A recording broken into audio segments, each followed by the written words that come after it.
Everything's so expensive now. I know, prices keep going up. It's getting impossible. Totally agree. The prices were so high, we couldn't buy a thing. It's getting impossible to afford My anything. basket is empty. We'll have to make do. Muri iyi minsi ibiciro nicyo kintu cya mbere gihangayikishije imiryango myinshi. Abantu baribaza uko banyura mu bihe by'izamuka ry'ibiciro by'ibiribwa, ibinyobwa, inzu, imyambaro n'ingendo, nyamara umushahara utariyongera. Amahame y'ubukungu n'inama z'abahanga mu by'imari, financial advisors. Ngibyo ibyo tuvugaho uyu munsi ku ijambo ry'ubwenge by M4. Nge ndi Modeste M4, mbahaye ikaze. Sobanukirwa inflation n'uburyo imira umushahara. Ubundi inflation ntabwo ari izamuka ry'igiciro cy'ikintu kimwe, ahubwo ni izamuka rusange ry'ibiciro mu gihugu. Ibi bivuze ko ubushobozi bwawe bwo guhaha ari byo bita purchasing power buba bwagabanyutse. Abahanga mu by'ubukungu nka Milton Friedman, umunyamerika watsindiye igihembo cyitiriwe Nobel mu 1976, akaba umunyabukungu na statistique, economist and statistician, bavuze ko inflation ari umusoro ushyirwaho nta tegeko ryatowe. Inflation and tax without legislation. Mu gihe umushahara utiyongera nk'uko byumvikana, nta kigaragara cyagakasweho uwo musoro. Dore ingaruka zitugeraho rero. Iyo ibiciro by'ibiribwa n'inzu bizamutse, umuryango uhatirwa gufata imyenda, nko gufata amadeni kuri za supermarché cyangwa amaduka basanzwe bahahiraho.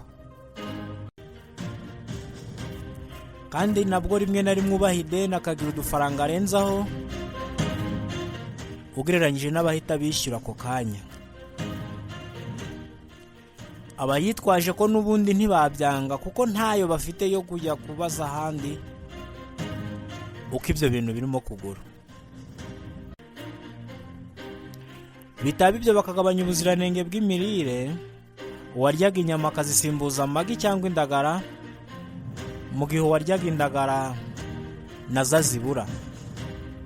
Ibirungo rimwe na rimwe bakabigabanya cyangwa bakanabireka.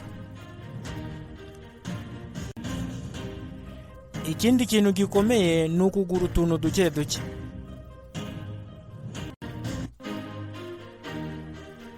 Ibyo bituma duhendwa cyane kuko waguze isukari umufuka wose ahendukirwa, mu gihe ugura ikiro kimwe kimwe ashobora kuzawugeza harengejeho amafaranga 1000 cyangwa 2000, bikaba nk'aho haniwe iryo zamuka ry'ibiciro. Ibi rero bigira ingaruka ku buzima n'imitekerereze kuko ntawe utekereza neza ashonje.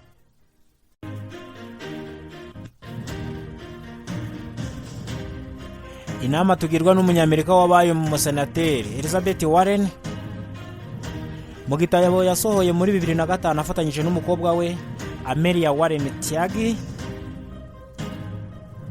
bise All Your Worth, the Ultimate Lifetime Money Plan. Adusaba gukurikiza itegeko rya 50-30-20. 50-30-20. Wait, umfaka akantu witonze. 50-30-20 ni ijanisha, percentages ku mafaranga winjije. Ati hindura uburyo bwo gukoresha amafaranga. Muri iki gihe ntabwo ukoresha amafaranga uko wiboneye.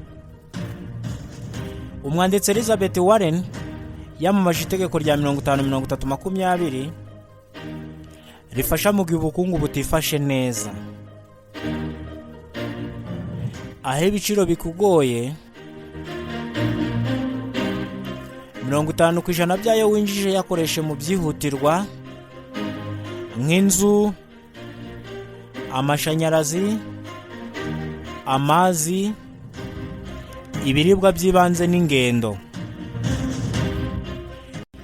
Iyo utitonze mu gihe kizamuka ry'ibiciro ku masoko, ikiguzi kirarenga kigafata 60 cyangwa 70% byayo winjije. Ku bwa Warren ngo ntiyakarenze 50%. Naho 30% byayo winjije ati yakoresha mu byifuzo wants, nko gusohoka, kwishyura abonema, internet, imyenda mishya itari ngombwa, inzoga cyangwa ibiryo byo muri resitora. Aha ngo niho ugomba gukata cyane mu gihe ibiciro byazamutse kugira ngo ubeho.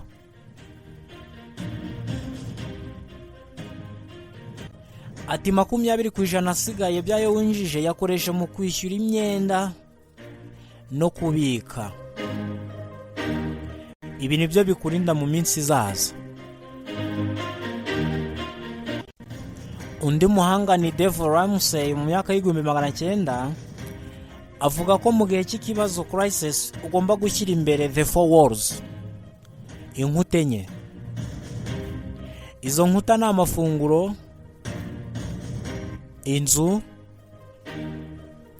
amashanyarazi n'amazi ndetse n'ingendo. Ibindi byose bikaza nyuma. Amayeri yo guhaha no gukoresha neza ubushobozi buke, microeconomics. Abahanga mu by'ubukungu bavuze ku cyitwa substitution effect. Iyo igiciro cy'ikintu cyazamutse cyane, bavuze ko gura ikindi kimeze nkacyo ariko giciriritse. Substitution niba inyama z'inka zihenze, gura amagi cyangwa ibishyimbo. Buying in bulk, gura mu bwinshi. Gura ibintu bishobora kubikwa, umuceri, kawunga, isabune, mu mifuka minini ku bwinshi. Ibi bikurinda izamuka ry'ibiciro rishobora kuba mu cyumweru gitaha. Generic brands, aho kugura ibintu by'inganda zizwi cyane zihenda, gura iby'inganda ntoya cyangwa bitanditseho amazina akomeye ariko bifite ubuziranenge bumwe nkabyo. Guhangana n'imyenda no kongera inyungu. Mu izamuka ry'ibiciro, inyungu za banki zikunze kuzamuka, interest rates. Ibi bivuze ko imyenda ufite ishobora nayo kwiyongera. Rero irinde gufata inguzanyo yo kugura ibintu bishira nk'imodoka, telefone, imyenda n'ibindi. Umuhanga Warren Buffett avuga ko ishoramari rya mbere ririnda izamuka ry'ibiciro ari ukuba uwa mbere mu cyo ukora. Byumve neza, kuba uwa mbere mu cyo ukora, investing in yourself. Niba uri umukanishi, bikore neza kurusha abandi. Niba uri umunyamategeko, kugaragaza ko urenze. Abantu bazakomeza kuguhemba neza nubwo ibiciro byazamuka, kuko nawe ukora ibyiza. Niba ufite udufaranga tw'inyongera, tubike mu bintu bifite agaciro katimukanwa nk'ubutaka, inzu, cyangwa gushyira amafaranga mu isoko ry'imari n'imigabane, stock exchange. Inama ku muryango. Umwanditsi Morgan Housel mu gitabo yise Psychology of Money avuga ko gucunga amafaranga bitari mu bwenge bwinshi bw'imibare, ahubwo birimo imyitwarire. Gerageza kubika cyangwa kwiteganyiriza amafaranga ahagije amezi 3 kugeza kuri 6 y'ubuzima bw'ibanze. Ibi bituma udatungurwa n'izamuka ry'igiciro cy'ubuvuzi cyangwa ikindi cyago. Abagize umuryango bose harimo n'abana bagomba gusobanukirwa ko ibihe byahindutse. Ibi birinda amakimbirane aterwa n'uko abantu bakomeza gusaba ibintu bidahuye n'ubushobozi buhari. Dore uburyo bwo kongera amafaranga, side hustles. Mu gihe umushahara utiyongera, biba ngombwa gushaka akazi k'inyongera, freelancing, ubucuruzi buto, gutanga serivisi hakoreshejwe igihe cy'ikiruhuko.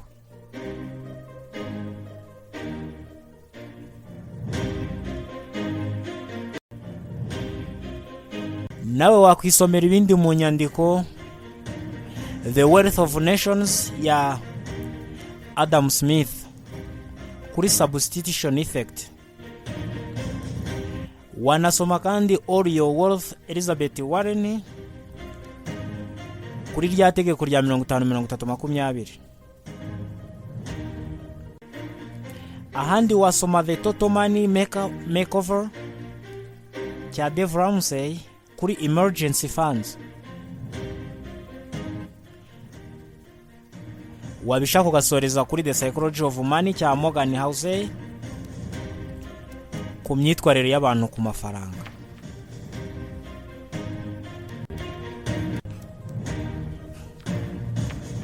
Komeza ukurikire Modeste Info ku ijambo ry'ubwenge by Info, uzunguka byinshi. Bye.